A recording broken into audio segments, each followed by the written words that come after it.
This summer, I gave up my desk job for a different kind of work.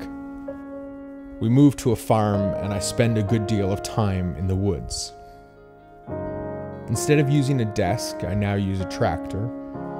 My hands no longer type as much as they lift, carry, pull, and repair.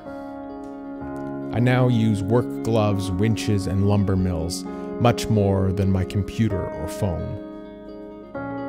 The learning curve has been steep, but I've learned how to cut down trees and take care of chainsaws, and how to sustainably harvest our woods.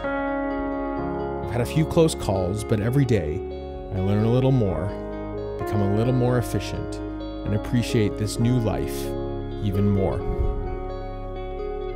Being on our farm is a big change from the cities I've always lived in.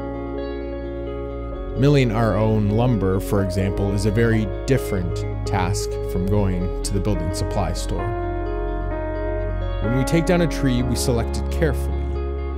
The tree might be in an overcrowded area, or half the canopy might be dead, or we might want to encourage some of the saplings to grow instead. We pull the log out with a winch and use every part of the tree that we can. We're trying to leave the forest better than we found it. This way of getting lumber is very different from what I'm used to, but it's incredibly satisfying. Not only that, but being able to create animal pens, work boxes, and hardwood floors out of trees from just the other side of the pasture is part of living a more sustainable lifestyle for us.